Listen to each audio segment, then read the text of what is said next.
speech with this quote, which is of C.D. Fernbach, that he is a famous scientist, and this quote is taken from the book of Briggs.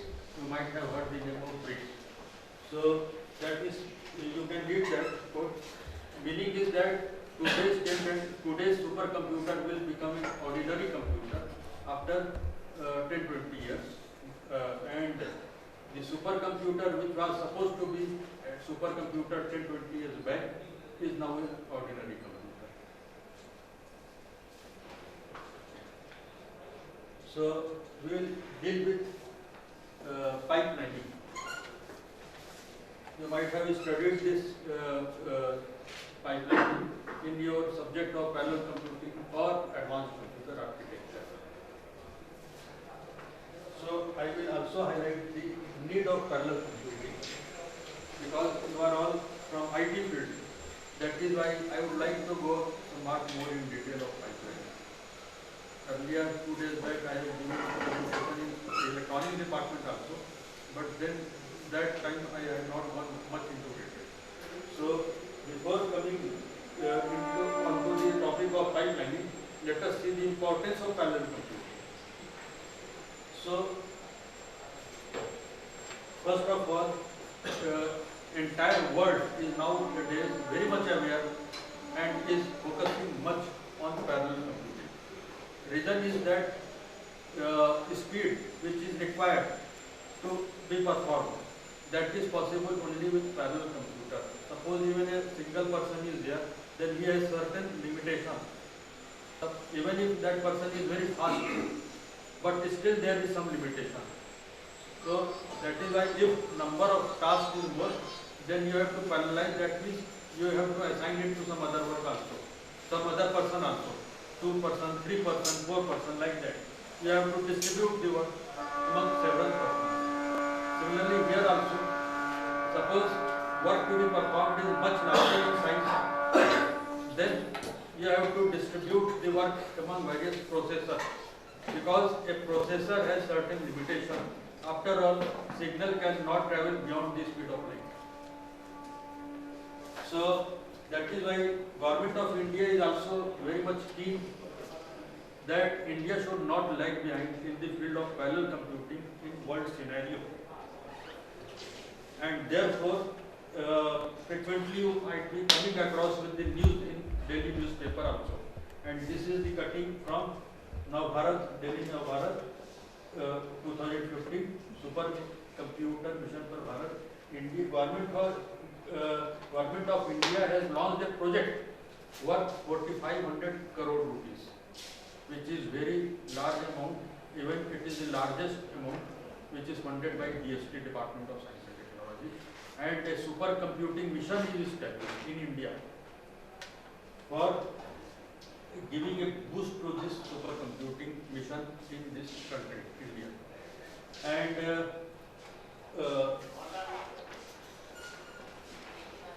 every six months in India, in entire world, what are the top ranking supercomputers, that is outlined, and that you can see the site top500.org. On this site, top 500 supercomputers of the world are listed every 6 months in a year. In the month of November also it comes. So according to this list, largest supercomputer is that is fastest supercomputer is that is of China, and Sunway Taigu Light, which can perform 93 petaflops per second on LeapFrog benchmark. LeapFrog benchmark. So what is benchmark? Suppose you have to measure the performance of a computer. So how can you measure the performance of a computer? Is there some way? Even for a person also. Suppose you want to say that person is good or bad. So on what basis? Health, height, complexion, brain, what? There may be various things on the basis of which a person can be adjudged as good or bad. Similarly, computer also. Normally, suppose when we are to purchase a computer, then we see clock this speed, clock speed, which is given in gigahertz. A computer with higher speed is supposed to be faster, but a computer with higher gigahertz speed may give less MIPS also, or less megaflop also. Not necessary that if it's this clock speed is higher, then millions of instructions per second is also higher. And in the same way, that is why various benchmarks have come up, which is given in the book of Kaiwang also as a separate chapter. So LINPACK is one benchmark for measuring the performance of a supercomputer. Various programs are run and then time is counted, and there are various methods to find out the ranking of a computer on a certain benchmark. A computer which is good on some benchmark may not be good in some other benchmark. Clear? This is the benchmark. So on LINPACK benchmark, this computer is supposed to be the fastest. Then Tiane, this is another computer, Python, Sequentio, Fujitsu, etc. India's top 5 supercomputers are Sahastra at ISC Bangalore, Aditya Meteorological Department Pune at PFI is there. There is one supercomputer, HPC at IIT Delhi, and Param Yuva 2 is launched by CDEC for study purpose and for youngsters, college students. So that, and it has brought down the price to 16 crore rupees only.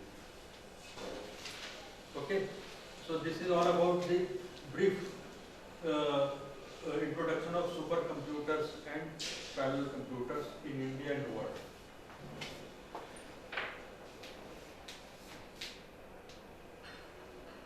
So in pipelining, we will cover up these topics: how pipelining works, so scalar, superscalar pipeline, performance, classification, hazards, that means dependency, scheduling, and case study, floating point adder, etc. Conclusion. So, in order to increase, we always want to increase the speed of the processor. And for increasing the speed of the processor, there are few conventional methods. And first of all is to increase the clock speed, which I told here. Clock speed is a very layman type of word, which everybody knows that gigahertz speed is larger, then speed also is larger. So first way to increase of the clock speed. This is conventional method. To widen the data bus, you know, you might have studied also address bus, control bus, data bus, which are commonly called system bus, is also present in the computer. So to widen the data bus so that wider range of data can travel together parallelly. In the book of Hayes, it is very nicely given, the concept of buses. And the third, this is also a conventional method, but new method is pipelining. That means pipelining increases throughput without much increase in hardware. Pipelining is it is written in the book that pipelining is the easiest and most economical way to achieve parallelism in a uniprocessor machine. Question arises, pipelining gives parallelism, and parallelism means multiple processor, but no. Pipelining provides parallelism only in single processor also. This concept should be clear in mind. Even in a single processor, parallelism can be achieved. How? With the help of pipelining. You don't need multiple processors. So, example of pipelining, in fact, pipelining is very common phenomenon, which is used by all of us in our daily routine also. Earlier in this college only, PhD councils were using to be held in this ground only. you might have attended the PET counseling. So PET counseling, what was happening? First one, student is coming and is reporting. Then same student is going on another counter, document verification, then merit declaration. So by the time he is going to the next stage, new student is coming. So this is the example of pipelining. In daily routine also, that means roti बेलना और क्या रोटी पकाना, तो उसमें एक रोटी चल रही है, दूसरी रोटी आगे गई, सेम पर्सन अब सेकंड रोटी रिसीव करके बेल रहा है, पहली रोटी ये हो गई, ये इधर गई तो थर्ड रोटी आ गई. तो ये also this is also example of pipelining. So pipelining is a thing which we usually knowingly and unknowingly practice in our daily life. Very common and easy type of phenomenon, and that principle is only applied in processor also to achieve a parallelism. That is why it is called pipelining is easiest and most economical way to achieve a parallelism with uniprocessor machine. So these are the examples. So how pipelining improves performance? Suppose if we go now in more detail of a processor, you know that suppose a common instruction of 2 plus 2 is to be performed in a computer. Then also there will be 5 stages. What are those 5 stages? In computer architecture you might have studied. Load, decode, fetch, execute and write. Load the instruction from memory, from RAM into the register. Then decode means to identify how to perform and where to perform. There are various units, adder, multiplier, subtractor, etc. So which unit will perform that operation? That is called decoding. Then fetch means fetching the operand. Operand means 2 and 2 data. And then execute and then write back into the memory. So these are the 5 stages: load, decode, fetch, execute and write. Now suppose there is a 100 megahertz processor. 100 megahertz processor will give how much? Millions of instructions per speed. See, we are connecting the two, clock speed and MIPS. How? 100 megahertz processor.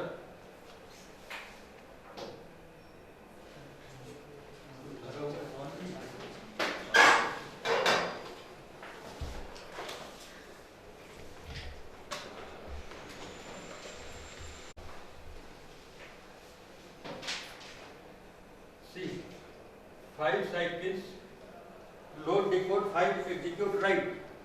We assume that one cycle is taken in one operation. So 5 cycles are taken in one execution. So 2 plus 2 will be executed in 5 cycles. 5 cycles are needed for executing one instruction. Therefore, one cycle will execute how much? 1 upon 5 instruction. And therefore, suppose there is a 100 megahertz processor. 100 megahertz means 100 into 10 raised to 6 cycles per second. That will be able to perform 100 into 10 raised to 6 into 1 by 5, and that will come out 20 MIPS. This is how these both are connected. So, 100 megahertz processor will need 20 MIPS. Okay, 20 MIPS. And this MIPS is also called throughput. In fact, throughput is a very wide term. In computer network, we call throughput as packets per second. Bits per second is also one definition of throughput. Here, for us, throughput is instructions per second. So, this is also throughput. So, when processor is fully operational in pipeline, each stage remains always busy because pipelining takes some time to load. Suppose first person is going here, then there, then there. That means pipelining is not fully loaded unless one output is taken place. So Therefore, one instruction will execute in each cycle, and 100 megahertz processor will yield 100 MIPS. This is called scalar architecture. But this example is there which is without pipelining, because 5 cycles are taken for one instruction.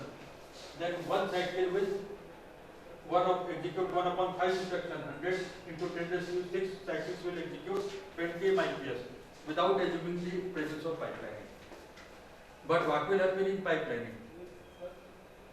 In each clock cycle, one instruction will come out. Yes or no? In each clock cycle, when pipelining is loaded, then in each clock cycle, one instruction will come out.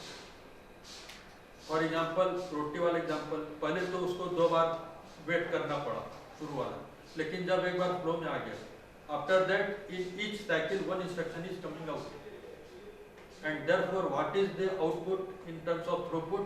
It is now 100 MIPS in each cycle.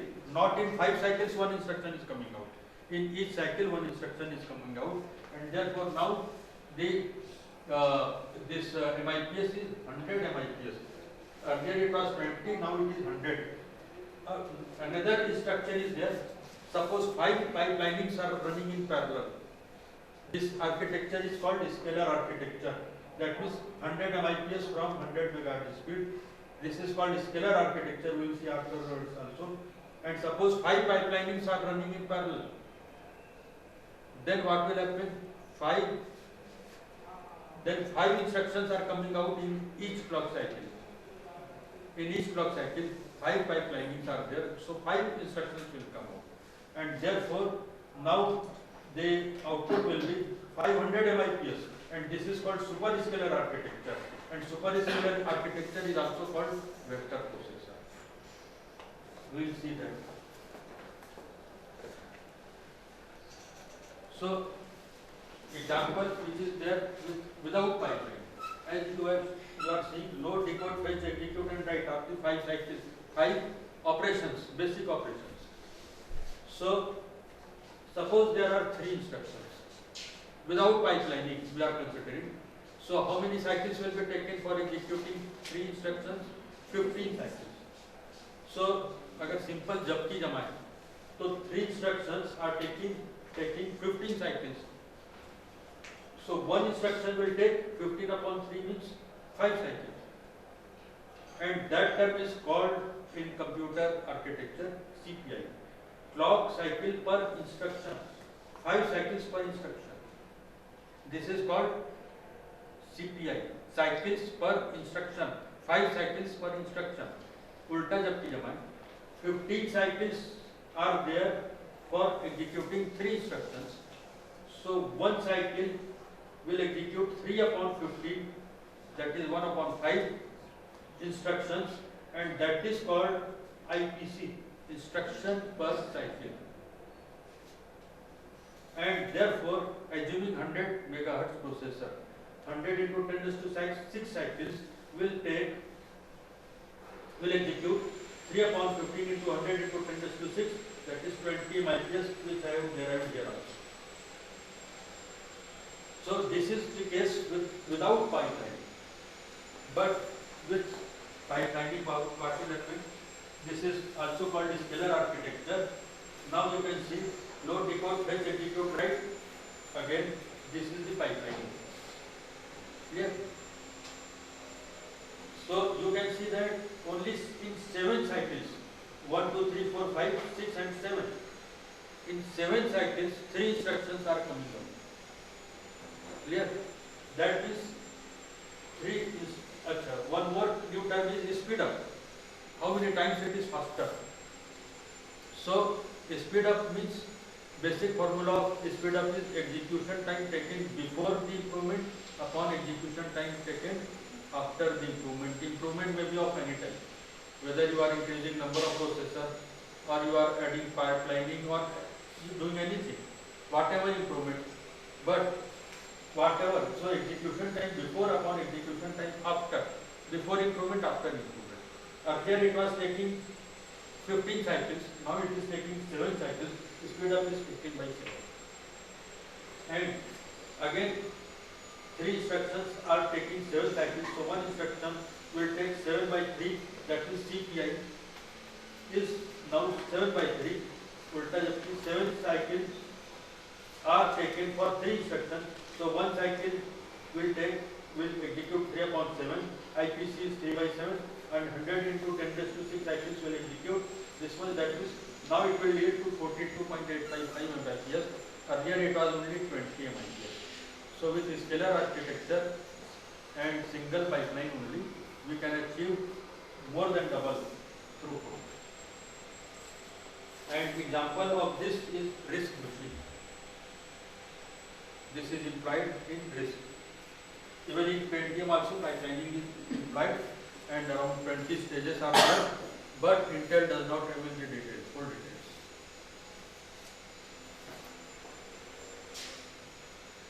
Now superscalar architecture, you can see that multiple pipelines are running in parallel. 3 pipelinings are shown here running in parallel.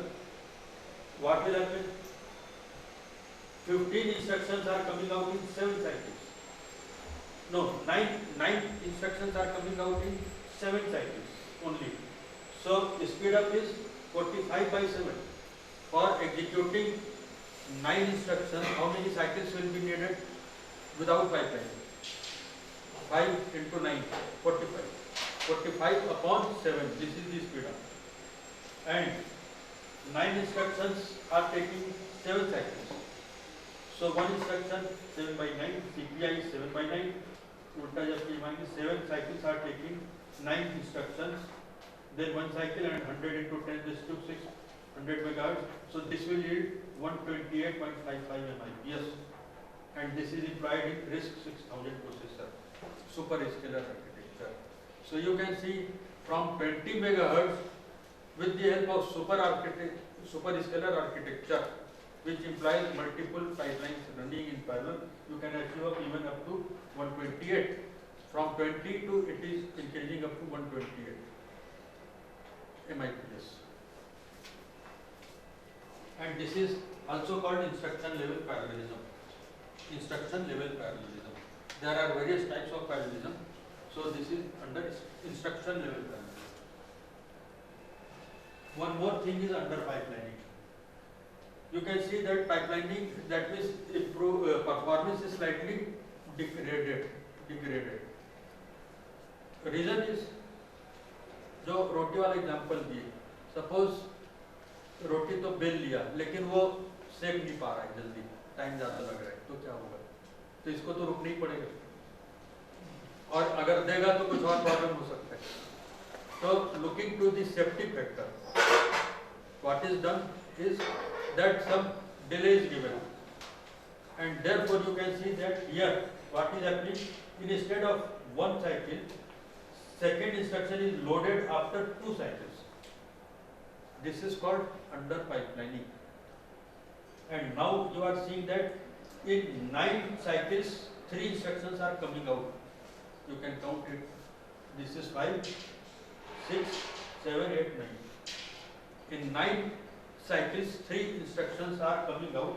Speed up is now 15 by 9. 3 instructions and 5 cycles 15 by 9. So 3 instructions are taking 9 cycles. CPI is 3.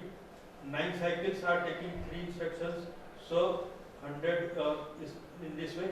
Throughput is only 33.33 Mbps. This is used in CISC machine.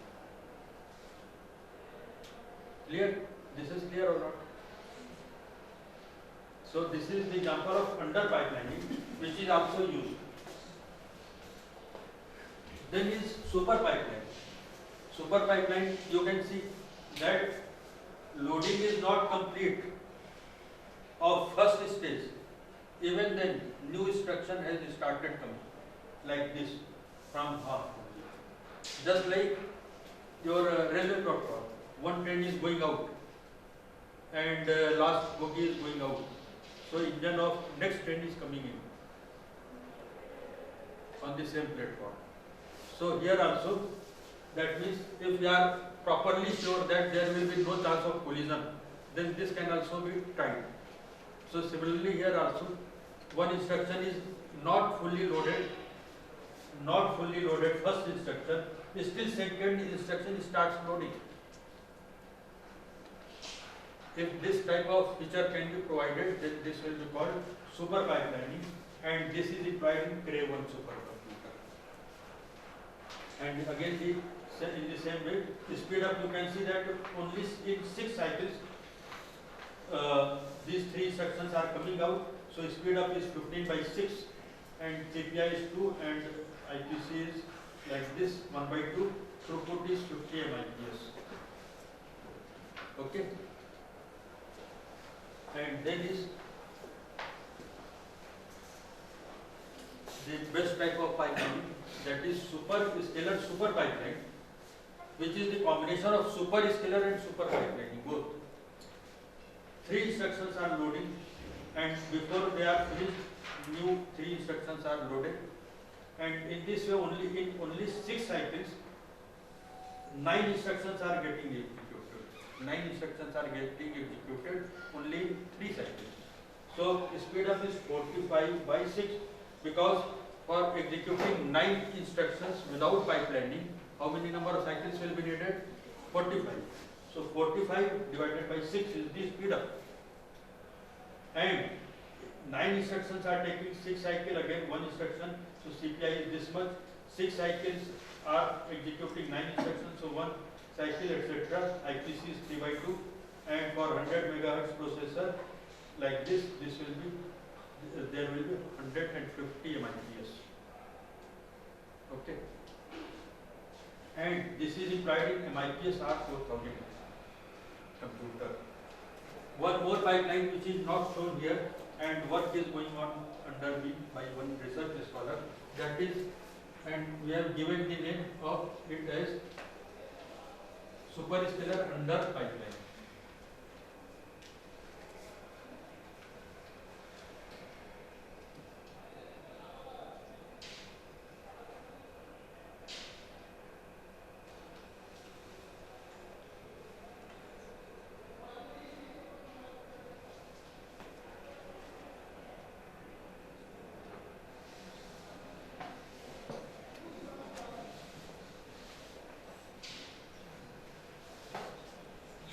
Under pipeline and superscalar combination like this.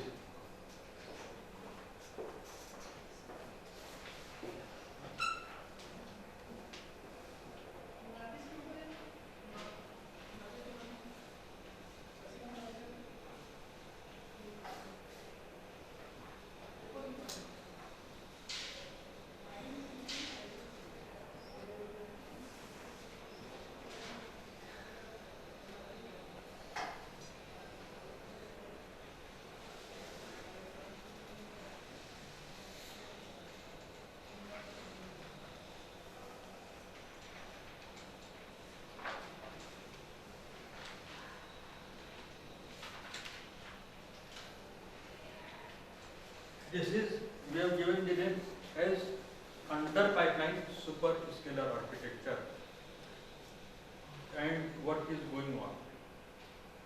So under pipelining is here, but with superscalar architecture. So we are calculating the performance, etc., and that can be computed like this here also.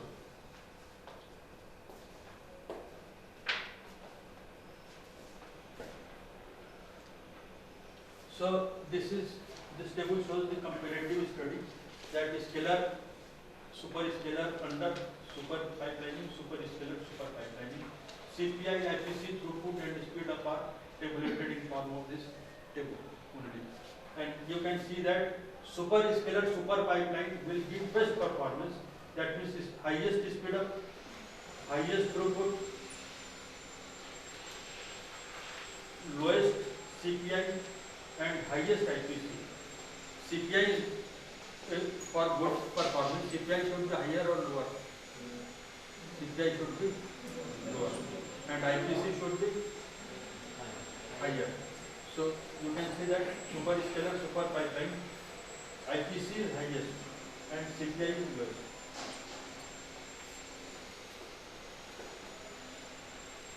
And the same thing is shown here with the help of graph.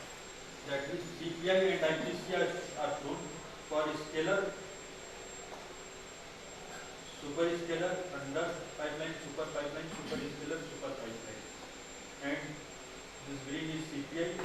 CPI for superscalar, CPI is superscalar, super pipeline. CPI is least and IPC is highest. This is shown with the graph. Throughput also, superscalar, super architecture has highest throughput in terms of manipulation. Then scalar, super scalar, under pipeline. Under pipeline has least throughput. Speed up is also in superscalar, super pipeline highest, and in under it is least. So this is also shown that is same thing. The CPI is highest in under pipeline, that is work. Then scalar, then and it is least in super scalar, super pipeline, super scalar, super pipeline. IPC is highest in super scalar, super pipeline. Throughput is highest in super scalar, super pipeline. Speed is also highest in super scalar, super pipeline.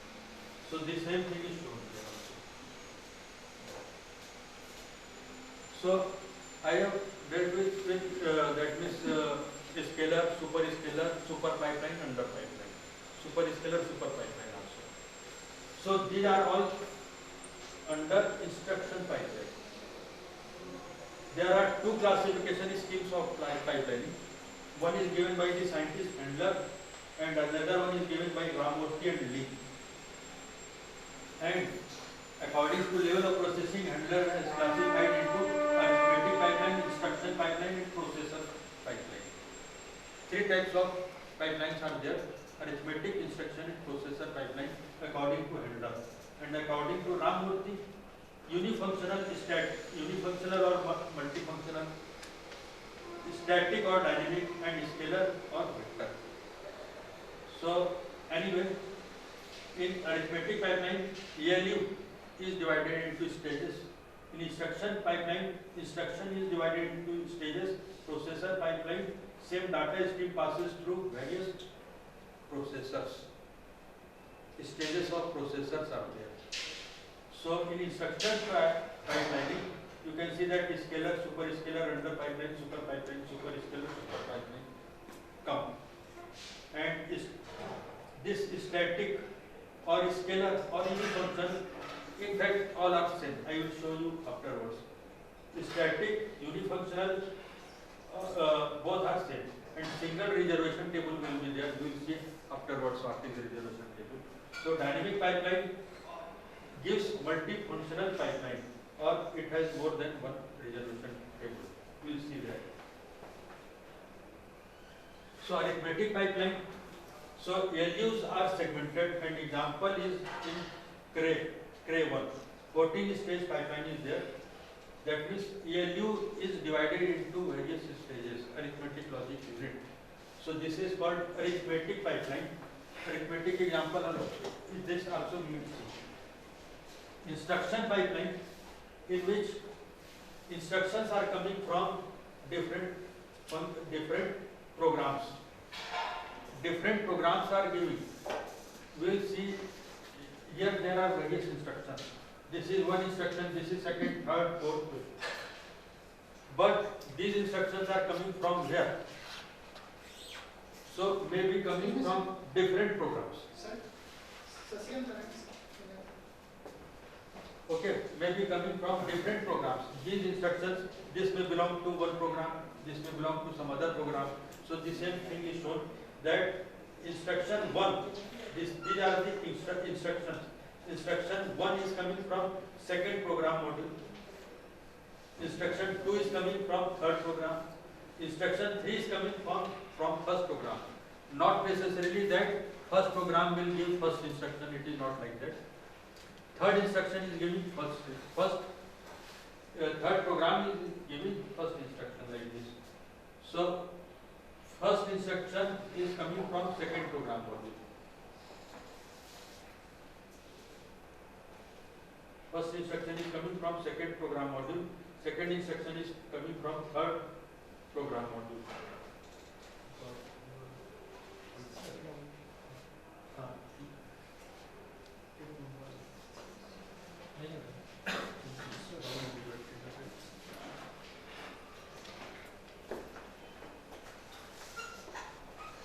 So this is instruction pipelining. Then is processor pipelining, in which processor pipelining refers to processing of same data stream by cascade of processor. As I told, there are stages of processor, and one is that means this processor is taking data from this memory M1 and is writing its result into memory M2, and some task is performed on processor 1. Task 2 is performed on processor 2 and task 3 on processor 3. Data is taken from one memory and is written into other. This is processor pipeline. So anyway, we have seen the classification of pipelining according to the two scientists. But here we are simplifying, trying to simplify pipelining as static pipeline and dynamic pipeline. This static may also be called as linear or unifunctional. Dynamic may be called as non-linear or multifunctional, which you had seen in Ramurthy and Lee classification also. So that means static pipeline will give only one function as output, but dynamic pipeline is multifunctional. That means multiple functions can be performed. So we will see how. This is suppose one pipeline. S1, S2, S3 are the stages of those pipelines. As I told, that pipeline is always performed in stages. All the practical examples I had given, PET counseling or anything, there are stages. So suppose these are the stages S1, 2 and 3, and some input is coming and some output is going. This is called static pipeline or linear. This is also called linear pipeline, and this is also called unifunctional pipeline. Only one type of operation can be performed. But dynamic reconfiguration takes place for different functions, and there will be feedback and feed forward channels. In dynamic pipeline, what happens that multiple functions can be performed, and there are feedback and feed forward channels.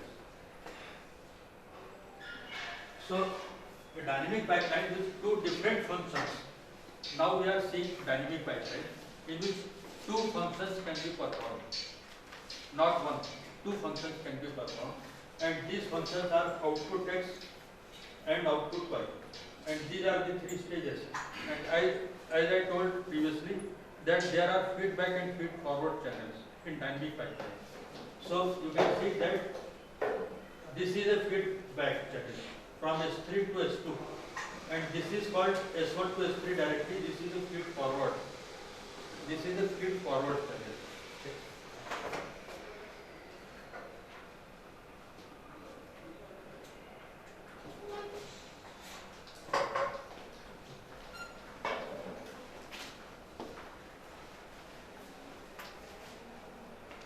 So input and S1, S2, S3, etc. output Y, and there is one like this feedback, another feedback, and this is a feed forward channel. So the occupancy of stages in a pipeline is shown by a table which is called reservation table. That means which stage is occupied by which task at which time. There are various stages in a pipeline, and when pipeline comes into full load, then various instructions are being executed, thousands of instructions. So you need to identify the instruction. So which instruction is executing in which stage, at which time, that is shown by reservation table. So this is how it is shown. These are the cycles and stages, and this is for function X, output X. So that means you see here that input is coming from going into S1, then into S2, then into S3. then it is going into S2. Here also it is written S1, S2, S3, S2. That means S1, S2, S3, then it is coming back into S2. And then again it is going to S3, like this. From S3 it is coming to S1. See, from S3, S3 it is going to S1. S3 it is going to S1. And then from S1 it is going directly to S3. S1 it is going directly to S3 like this.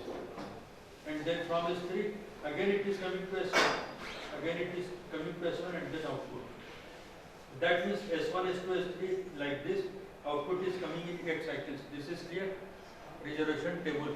So this same combination of stages with the help of feedback and forward, different functions can be obtained. Like here, as I told, from S1 it is going to S2, then S3, then again to S2. That means S1, S2, S3, and from S3 to this feedback S2. S3 to S2, like this. And S2 to S3 again, S2 to S3. And from S3 again into S1, S3 again into S1. And then from S1 again into S3, S1 into S3. And then from S3 into S1. From S3 into S1 and then out. This is function X. Similarly, function Y is like this. In S1, then directly to S2 in second cycle. It is going into S3. So S1 to S3 it is going. And from S3 it is going to S2. So S2 like this, S2. And then from S2 it is going to S3. And from S3 it is going to S1. S3 it is going to S1. And then from S1 it is going to S3. S1 it is going to S3 and then it is going out. Output Y in 6 cycles. So this is the reservation table for output Y. This is the reservation table for output X. Two types of outputs are being taken from this same pipeline. And this is called dynamic pipeline or multifunctional pipeline. Also called non-linear pipeline. Because non-linear, why? Because S1, then S2, then S3, then S1, then S2, any type of, not necessarily that S1, S2, S3. This is clear?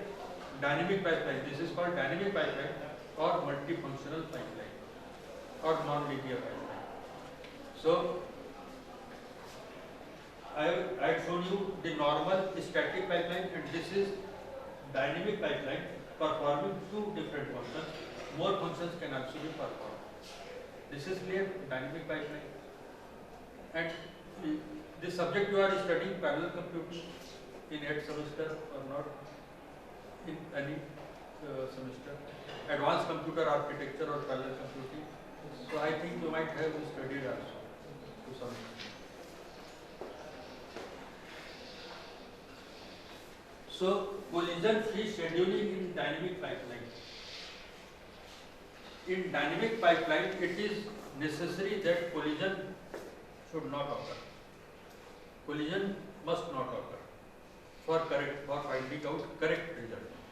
And how to ensure collision-free scheduling in dynamic pipeline?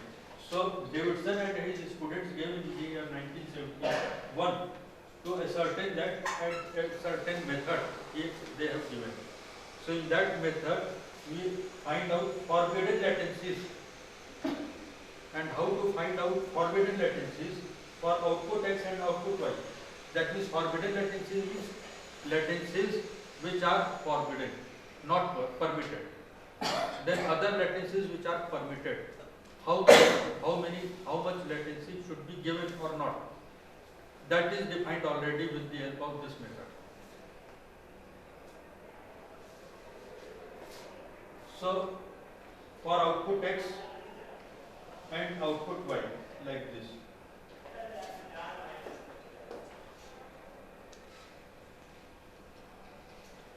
See, in this reservation table, suppose S1 is occupied in first clock cycle, then in 6th clock cycle, then in 8th clock cycle.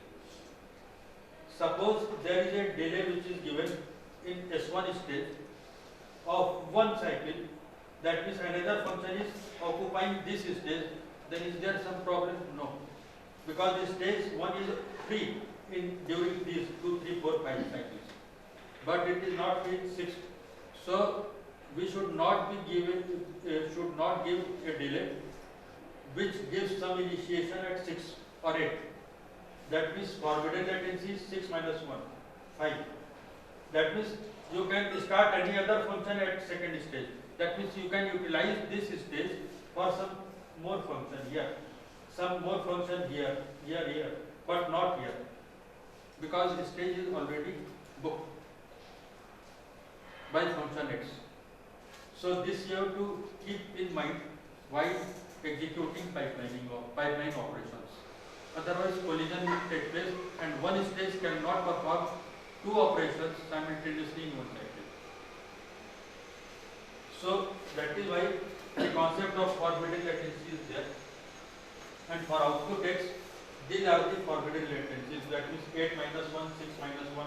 From where it is taken? See, 8 minus 1, this is forbidden latency. 6 minus 1, this is also forbidden latency. 4 minus 2, this is forbidden latency. 5 minus 3 is also forbidden latency. This 7 minus 5 is also a forbidden latency. And 7 minus 3 is also a forbidden latency. That means you should not give these delays. And therefore forbidden set of latencies is like this 2, 4, 5, 7. This is called forbidden set of latencies. And for function y, these are the forbidden latencies and forbidden set of latencies. That means if these cycles, during these 1 and 5 cycles, stage 1 is not free. You have to keep in mind. And you can make use of during second, third and fourth cycle, this is stage 1. You have to utilize stage 1 by some other function, then you should utilize when either during second clock cycle, third or fourth or sixth, but not in 1 and 5. Clear or not? आपका जो pipeline का normal example ये PT counselling वाला, उसमें कोई person registration counter पे बैठे हैं, तो अब मान लीजिए कोई स्टूडेंट नहीं है कुछ समय, तो तब तो ठीक है, लेकिन अगर वो बुक है तो एक और को तो नहीं कर सकते, तो आपको यही पता करना है कब वो बुक है कब नहीं. That is found out with the help of this reservation table. That means each stage is booked and when it is free. That is shown by reservation table, and accordingly you have to start performing new operation. So in stage 1 for output y, you can not use during first clock cycle, but second, third, fourth it is free. Forbidden latencies are 5 minus 1, 4, then 4 minus 2, 6 minus 4, 6 minus 2, etc. So that is shown here. Output y like this, and therefore forbidden set of latencies are F5 to 4. These are all under Davidson method, and these are taught and asked also in the final year course here, etc. in the subject of parallel computing. So then collision vector is known, and collision vector is like this C1 to up to n. Collision vector is a binary vector, 0 or 1, in which Ci is equal to 1 if I belongs to F, and n is the largest forbidden latency obtained from the reservation table. Therefore, n is equal to 7 for x and n is equal to 4 for y, and Cx is like this. Cx is, that means for function x, collision vector is this, for function y, collision vector is y. 1 0 1 0. How? See, 2 4 5 7 is the forbidden set of latencies, and from this forbidden set of latency we find collision vector by that formula which I have given. How? 2 4 5 7. You remember this 2 4 5 7, and we will find out collision vector. This is for x. 1 is present. Yes or no? No. So it is 0. In forbidden set of latencies, it was 2 4 5 7. So forbidden latency is 1 or not? No. So it is 0. forbidden latency is 1, yes. 1, 2, it is okay there. So it is 1. Then 3 is not there, 0. 4 and 5 are there, 1, 1. 6 is not there, 0. 7 is there, then again it is 1. To correlate both. Forbidden set of latencies for x is 2, 4, 5, 7. So 2, 4, 5, 7, 1 is present or not, like this. 1 is not present, so it is 0. 2 is present, so it is 1. 3 is not present, 0. 4 and 5 are present, 1, 1. 6 is not present, it is 0. 7 is present, so it is 1. So this is how this collision vector is obtained. Clear? Collision vector. And similarly for y also, see y. 2 and 4 are the forbidden set of latencies. Forbidden set of latencies is 2 and 4.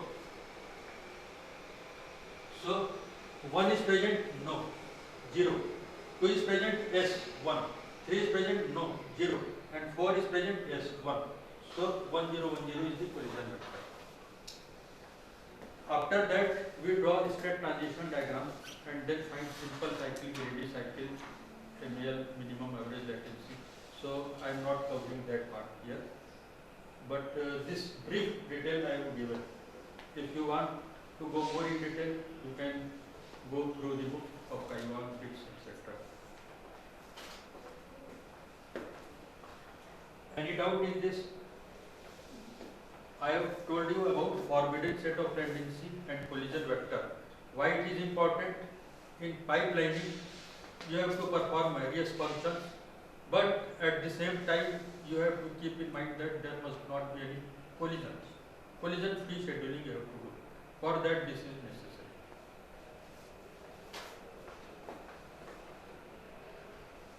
Now let us come on pipeline hazard. Hazard means आग लगना बोलते हैं, लेकिन whatever is very dangerous, that is also called hazard.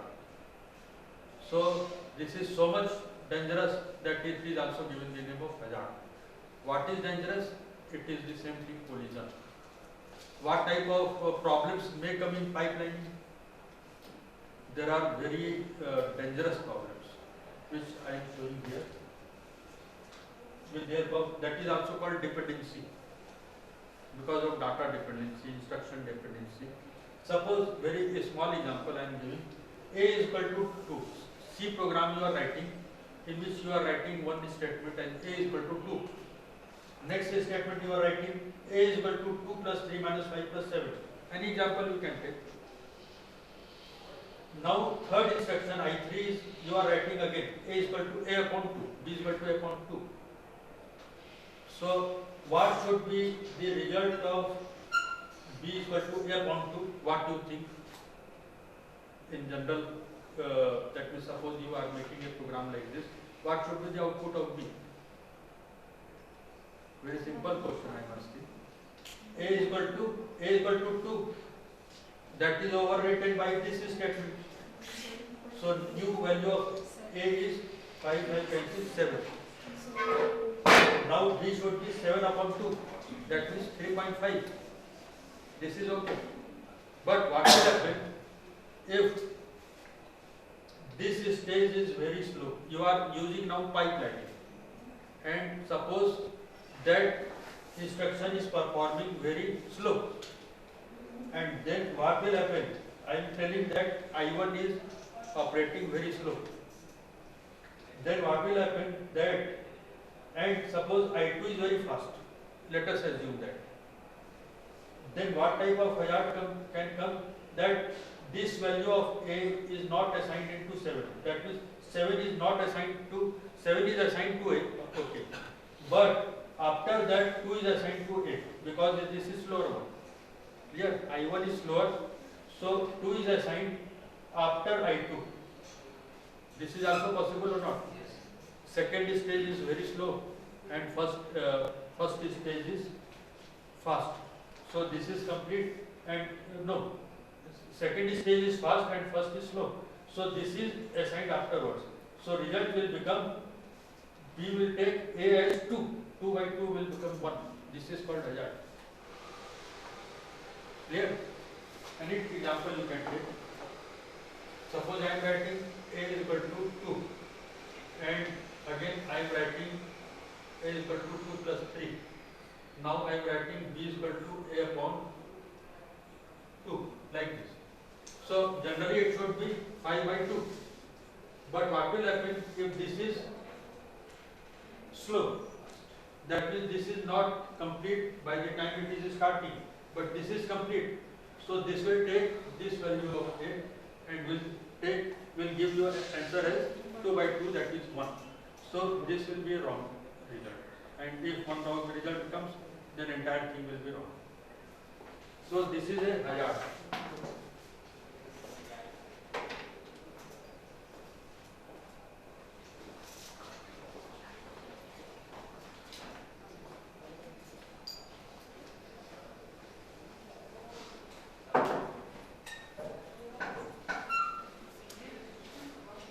So there are 4 types of hazards: RAW, WAR and WAW. Read after read, read after write, write after read and write after write. And read after read is not harmful, but read after write, pipeline is stall and intentional time delay is given. This is solved by scoreboarding. WAR, also called name dependency. This is also called name dependency, and this is removed by register enemy, and that is used in Tomsula algorithm. Let D is domain and R is range. That is, domain means it contains input as I operate, and range it contains output as a result. We are giving name as D and R, domain, range. In domain input is there, in range output is there. So these are the 4 types of hazards. RAR. Example is add R1, R2, R3 and subtract R4, R5, R3 to see that R3 is common in both. That means R3 variable is read, R2 plus R3 is added and is stored in R1. R5 minus R3 is stored in R4. This is the meaning. So value of R3 variable is common in both these statements. But since this is read statement, no change in R3 is taking place, no problem is there. Okay, R3 is a shared variable. But in RAW hazard, what will happen? R2 plus R3 is stored in R1 and then R4, R5, R1, subtract. R5 minus R1 should come in R4. Okay, same type of hazard will come here. Suppose this R1 is not ready. That means suppose I is very slow. Let us assume that I is slow. And this by the time, because this is the example of pipelining. In pipelining, one stage, second stage, and then second instruction is behind that. All are running in parallel also. If it would have been no pipelining, then there is no problem like this. But in case of pipelining, second instruction is following first instruction and both are in execution. Then what will happen? Suppose this instruction is not complete. That means new value of R2 plus R3 is not coming R1 and this statement starts executing. So what value of R1 will be taken here? Instruction J. Will it be this R1 or not? As I told here, if this one is not complete, then here previous value will come. Here also, if I is not complete, then in J, in R1, again some previous value will come. And then that will give an error. That will be an erroneous result. And erroneous, not only erroneous result, calculation will go on performing. And in last, wrong result will come. And will not be able in any way to find out the error. Even compiler will also fail. Because syntactically it is correct. So therefore this is called hazard. Clear? This is called read after write. First it is read, first it is written and then it is read. Read after write. First write is taking place in R1 and second read is taking place. But it is not reading the correct value. It should read this value, but since this is slower, it is not reading this, rather it is reading some other value, which is previously stored in R1. This is RW radar. Then WAR means write after read hazard. In this, add R1, R2, R3 and subtract R2, R5, R6. That means R2 plus R3 is added and is stored in R1.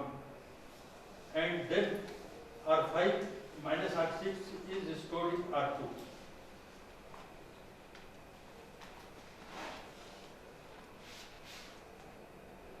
Again, suppose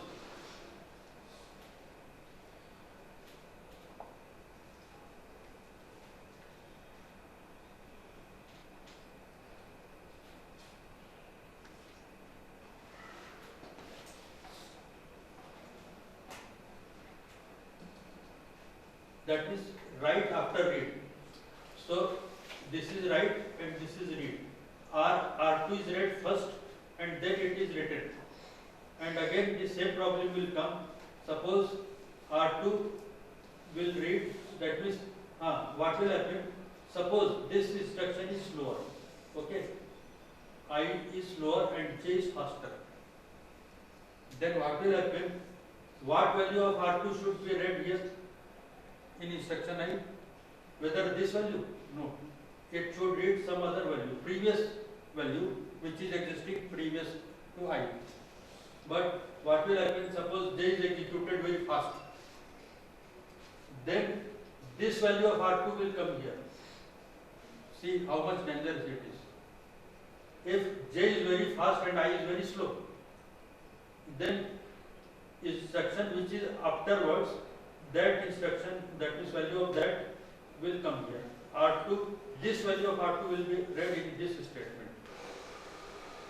So you can imagine how much dangerous it is also.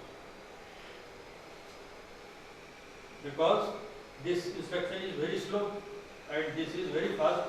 So R5 plus R6 is added and is stored in R2. And it has not started reading R2. Then what value of R2 will be taken here? This value, which is not supposed at all. So this is called write after read hazard. And then is write after write hazard. So R2 plus R3 is added and is stored in R1. R4 minus R5 is stored in R1. That means R1 is common. R1 is common here. What will happen? Suppose instruction J is very slow. Then, and this is, instruction J is very fast and instruction I is slow. Then what will happen? Final value of R1 will become this one, not this one. Whereas final value of R1 should be this. R1 should be R4 minus R5. This should be the final value because this statement you are writing afterwards. But what will happen? Previous value of R1, because this I is performing slow, this will become the final value of R1. So this is called write after write hazard. Clear or not? Suppose I am writing A is equal to 2 plus 2 and I am writing A is equal to 3 plus 3. Suppose I am writing here B is equal to A. So what value of A should be stored in B? It should be 6. But what is happening? This is fast and this is very slow. When it is reading the value of A, since this is slow, so this value of A will be overwritten on this value and here this 4 will come. And this is called write after write hazard. Clear? These are called pipeline hazards. So how to avoid these hazards? So one very easy method to avoid hazard is to give some time delay. ये सब जो problem हो रहा है, जैसे आपको once again वो जो प्रॉब्लम दिए रोटी वाला, तो मान लीजिए ये तो तैयार है लेकिन वो तैयार नहीं है, आगे वाला तैयार, ये तैयार नहीं है. तो best way to avoid pipeline hazard is to give some delay, which we had done in under pipelining. अगर हम लोग कुछ डिले दे दिए तो ये सब पॉसिबिलिटी खत्म. So here what we have done is that suppose these are the two instructions, add R1, R2, R3 and subtract R4, R5, R1. So R1 is written first, so it is R1 is written first. So read after write, subtract cannot be performed in third cycle. This will told by only. This is load, decode, fetch, execute, write, and these are the cycles. So in pipeline, what will happen? First stage load will be doing this performing add R1, R2, R3 means loading of this instruction will take place in first clock cycle. We have to perform two instructions. One is add R1, R2, R3, second is add R4, R5, R1. Then what will happen? This is execute, this is started loading in first cycle, and after it is loaded, new instruction is loaded in second cycle. And when it is loaded first instruction, it is coming here in second stage, and it is in second cycle, second stage, first instruction is loaded. And this is the second stage, second instruction which is here, subtract R4, R5, R1. So anyway, we are providing two intentional time delay between the two. Then there is no problem. That means see here there is collision R1 and R1. So that problem may occur. Add R1, R2, R3 and R4, R5, R1. So what was the chance that suppose this value of R1 is not ready because this statement is slow, then this statement second will read the value of R1 from somewhere else which was previously stored. Suppose this is slow and R1 is not stored but it is trying to read, then it will take some other value. So in order to avoid that, we are giving two delays after this add one. After this add, we are giving two cycles blank. Then now it is ensured that first statement is fully performed. After all, entire problem was why?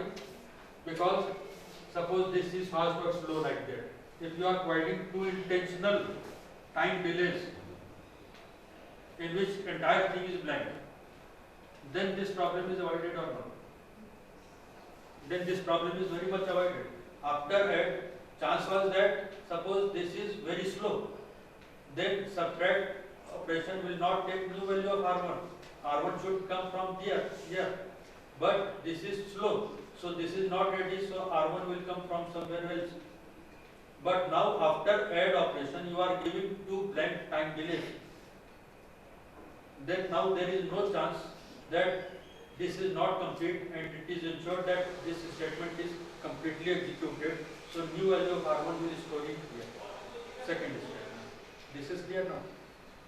So this is called hazard avoidance by giving two intentional time delays. So one very easy method is to provide intentional time delay. So however, another method is scheduling or collision-free scheduling. Hazard can be avoided easily by giving intentional time delay, but we do not want to give intentional time delay because it will overall decrease the performance, degrade the performance because of extra time delays. Therefore, scheduling is done, and there are two types of scheduling: static and dynamic scheduling. Static scheduling is achieved by software, and in that reordering of the statements is done. Reordering of statements is done in static scheduling.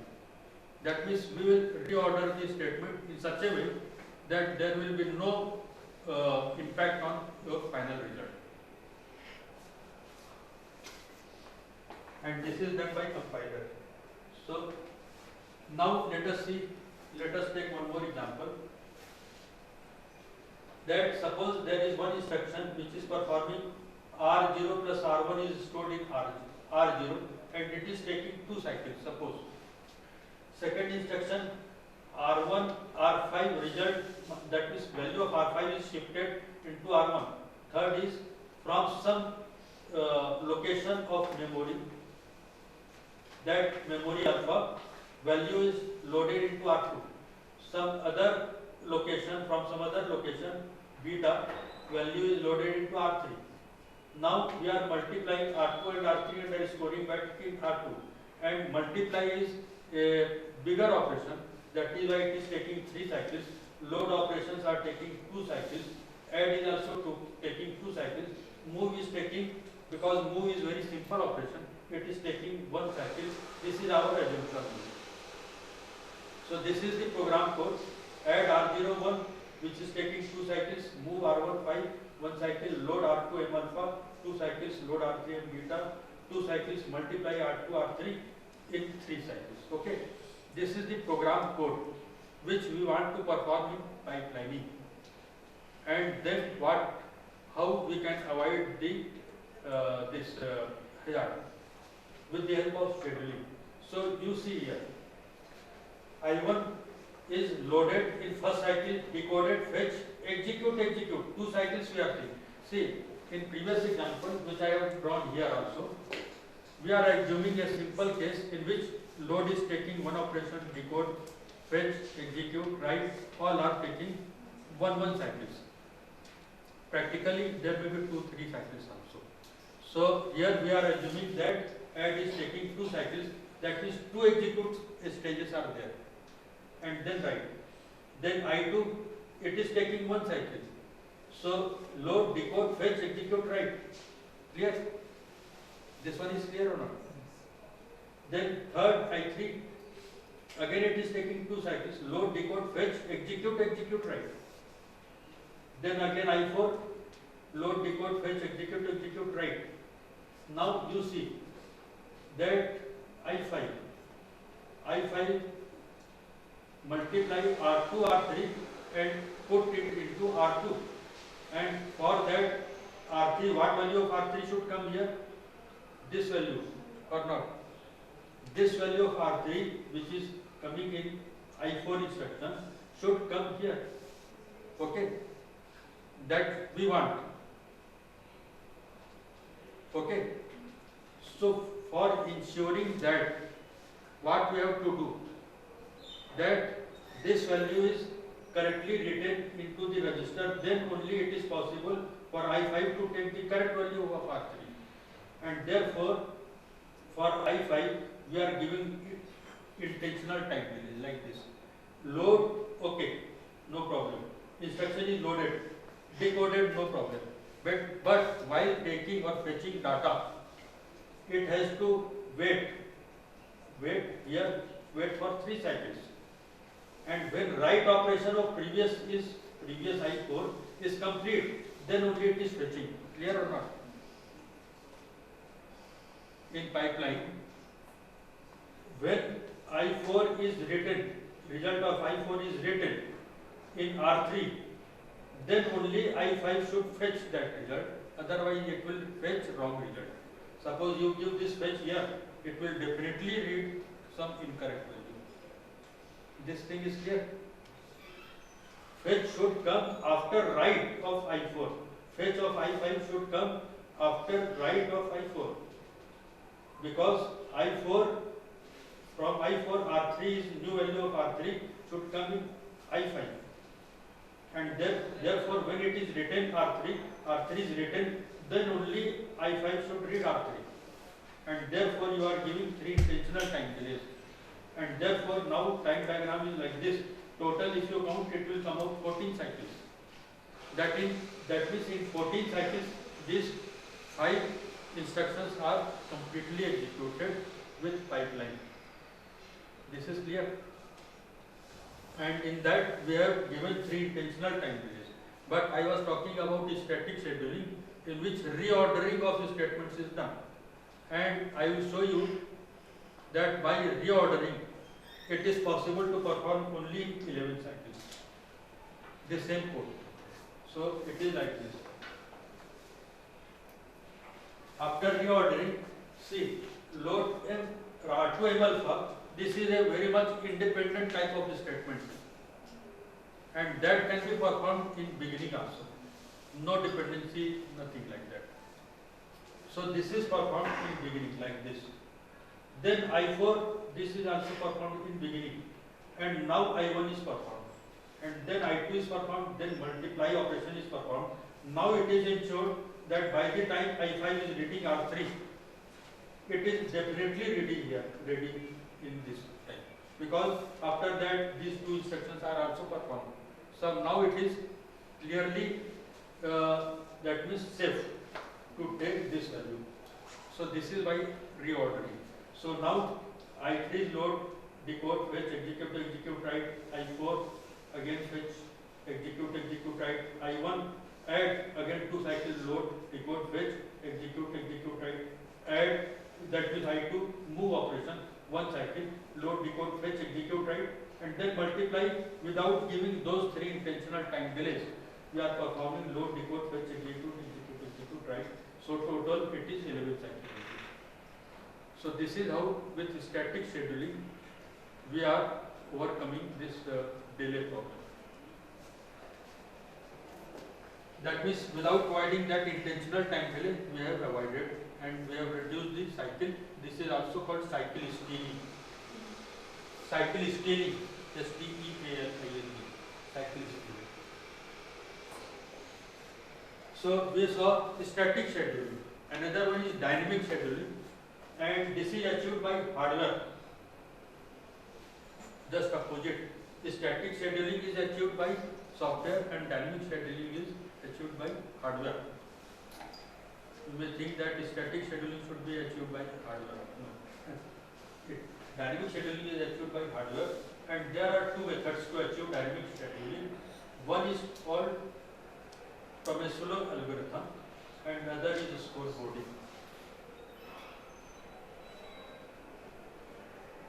So in Tomasello algorithm, WAR, that means write after read and write after write hazards are avoided, and this is very much implemented in IBM 36091 computer. See, these are not new techniques. I am not teaching you the new research. This is the older research, but development in parallel computing is very slow. And IBM 36091 is a milestone computer. It is written in the book of 500 bits, and this is taken as a learning example everywhere. So IBM 36091 that used this Tomasello algorithm, which was given in the year 1967. Tomasello had given this algorithm, and this is what it provides dynamic scheduling. And in this Tomasello algorithm, register renaming is done. I will tell you what is register renaming. And scoreboarding is the second technique for achieving dynamic scheduling. And with the help of scoreboarding, RAW, that means read after write, hazard is avoided. And this is implemented in CDC 6600 computer. That means I am giving you the real computer also where it is implemented. This is the name of one computer.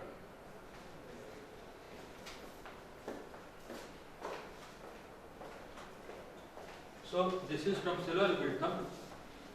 It is like this. Some extra registers are put on processor according to register file or whatever registers are present on a processor.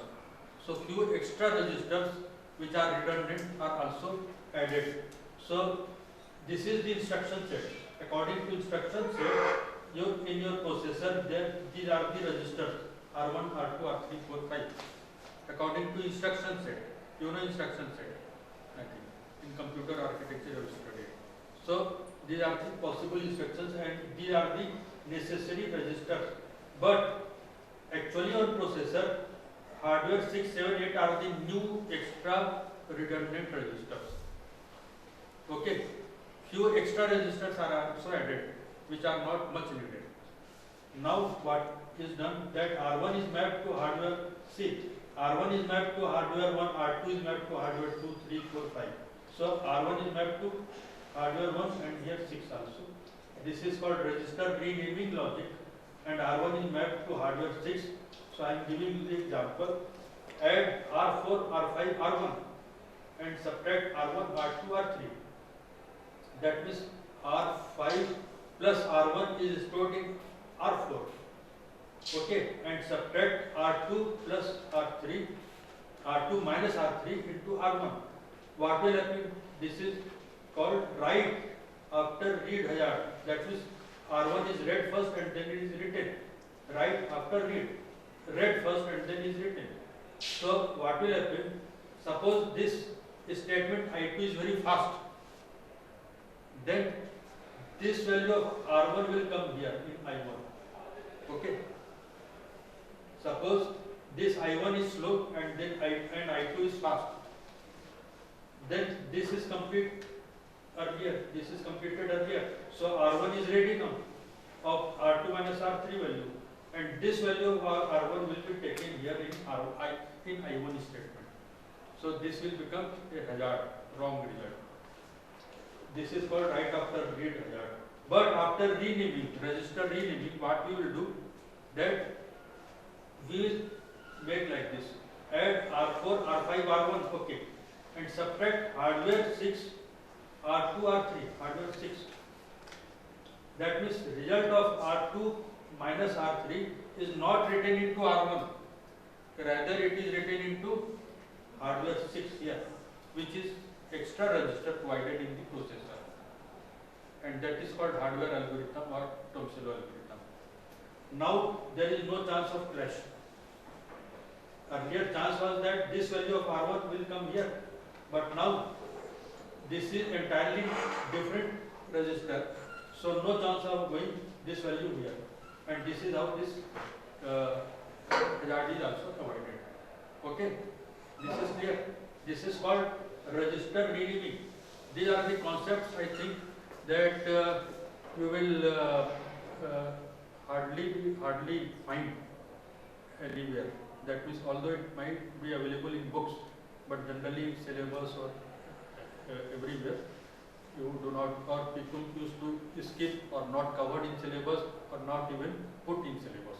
Register renaming, Tomsilo algorithm, generally these are not given in the syllabus also. So you people will not be able to read. And I have earlier given you the importance of parallel computing. In future, scope in parallel is very bright, because Government of India is also serious. That is why I am telling all these things. So this is how you can avoid this right after read hazard by register renaming. And Smith in 89 has shown by simulation that register renaming increases the speed up. That means improves the performance. This is proved. Although logically it is shown here, but this speeds up the result. It gives more speed up. That means speed gets increased. So this is clear. Tomsilo algorithm. Hardware. This is hardware algorithm in which few extra registers are provided in form of hardware 6, 7, 8, and here there was slash R1. So here it is renamed as hardware 6, and hardware 6 is used instead of R1 for writing, and this is how this is avoided. Slash is avoided. Clear? This is also given in page 51. Smith 89 has shown by simulation that register renaming increases speed up. Now, scoreboarding, another hardware algorithm. Consider the example of RAW hazard. Add R1, R2, R3 and subtract R4, R5, R1. That means, suppose this I1 is slow, so this R1 is not ready, and therefore here some wrong result may be taken. This is not ready, and this is in pipeline, so this may take some wrong value. And therefore, to avoid this, as I told that Tomsilo algorithm and scoreboarding both are hardware algorithm. That means some extra hardware is provided. So a special hardware called presence bit is provided, which tells the instruction I2 that work of writing R1 in the instruction I1 is not complete. That means some extra. These are the registers which are already present. One presence bit is added in the beginning, and that will tell whether that writing operation is complete or not. If this is not complete, for example, suppose in some ticket counter you go and he is busy, then automatically you wait. And even if you give your work to him, he will say that, wait, I am busy. Similarly, here also, this extra bit which is called presence bit, which is provided in the beginning of each register. That bit will tell that this instruction, this work is going on, register R1 is being written, and please wait, and therefore presence bit is a special hardware which is added in the start of each register of register file. This technique is known as score body. Register file is a set of all GPRs, general purpose registers, program counter, status register, etc. Therefore, a computer with 32 registers will have 32-bit score code to indicate busy free status of registers. Suppose, according to register file, there are 32 such registers. In each register, one extra flip-flop or certain hardware is added to show the status of that particular register, that whether that particular register is being written or it is having final value. So, therefore, if there are 32 registers, then how many extra bits are added? 32. Because in the beginning of each register, one bit is added. So, this is called 32-bit score mode to indicate busy free status of register. Presence bit is set to 1. This will set to 1 if the corresponding register is in use. If this is being used, then here it will be there will be a value of 1, and till that time instruction wanting to read that instruction will be stalled. When write on that instruction is complete, then presence will be set to 0, and now the instruction wanting to read that register can read the register. Clear? That means till the time it is not completely written, presence bit will hold 1, and 1 means don't read at present. And when it is containing 0, then that means this register is holding the final value and it is now ready for being read. Clear? So this is how, with the help of this score body, we can avoid this hazard. Clear? So earlier we have seen how to avoid hazard by giving intentional time delay, then by Thomson algorithm, and then by score body. Clear?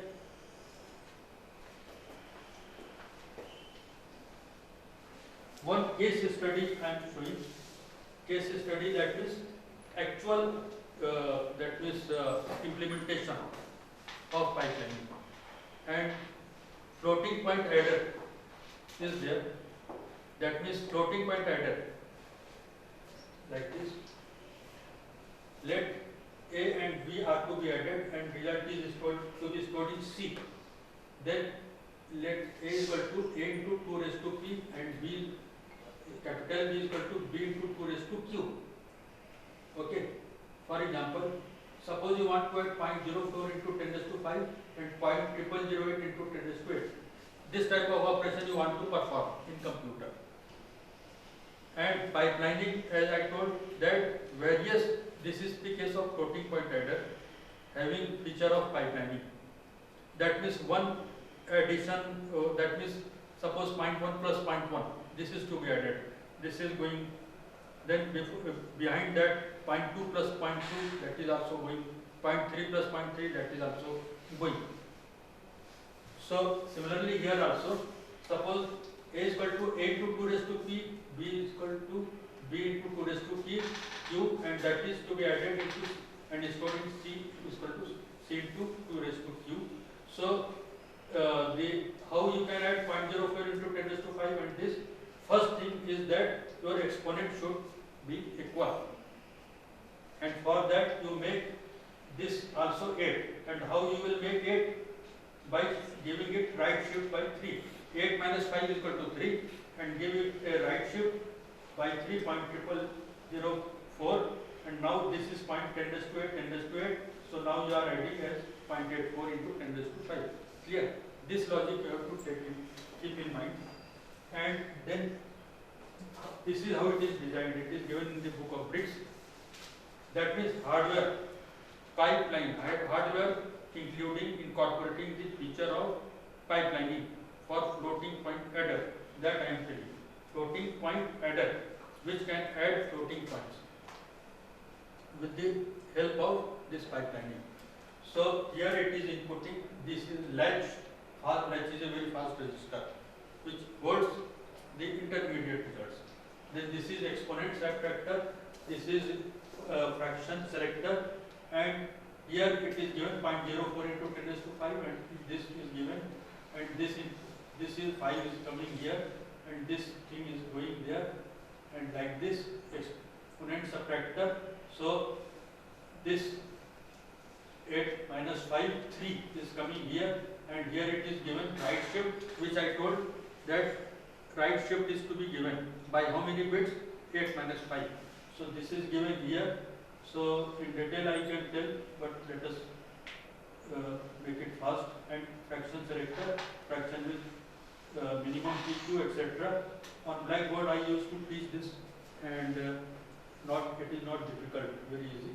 And then fraction adder like this, latch, and 0.008 is coming, and 0.008 is coming from here, 0.004 is coming here, and then it is added 0.008 where at 4, and leading 0 counter 0.3 which is coming, and then leading point, then these 0.3 these 3 zeros are eliminated, left shifter, and this becomes 0.84, and here this is exponent adder, and 8 minus 5, that is 8 minus 3, that is equal to 5. So final result is 0.84 into 10 raised to 5. This is the hardware design of floating point adder with pipeline. Okay, these are the inputs: 0.04 into 10 raised to 5, 0.0008, into 10 raised to 8, and then this part, that means exponent part, is brought here, and fraction part is brought here.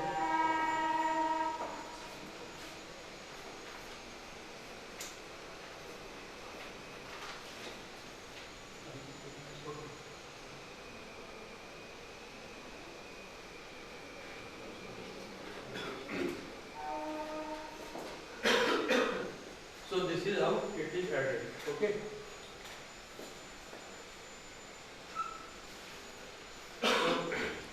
Conclusion is the method by which we can attain higher throughput, higher speed without increasing much the hardware, without increasing the cost is pipelining. That means very easily, very economically we can improve the performance with the help of pipeline.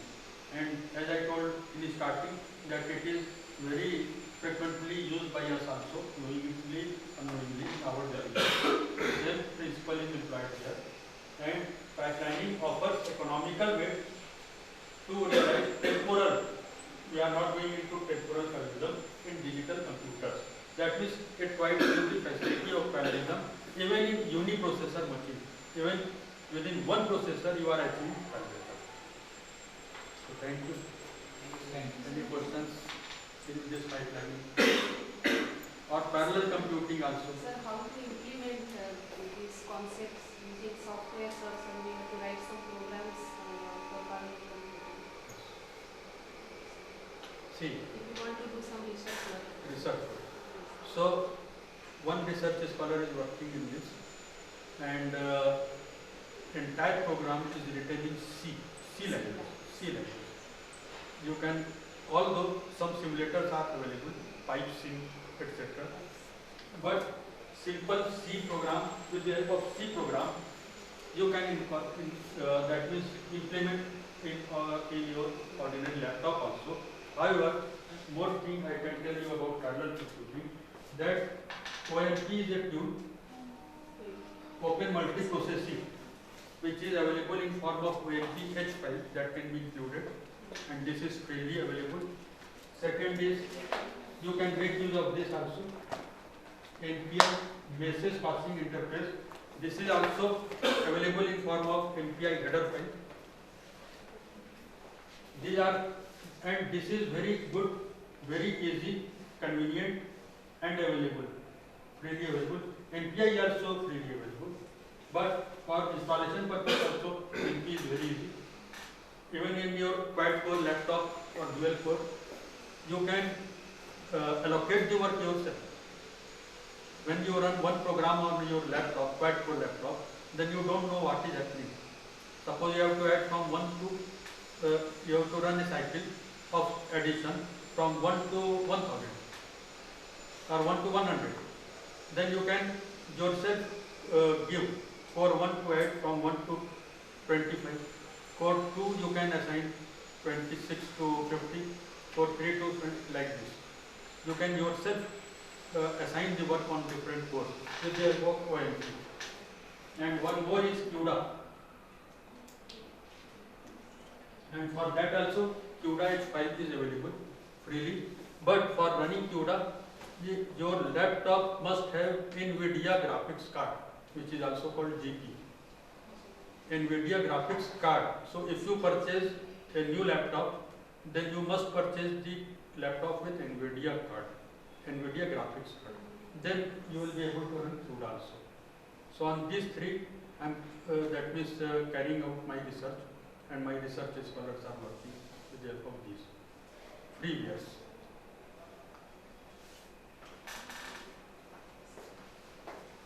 Any more question in this? Parallel computing or pipelining, any more question?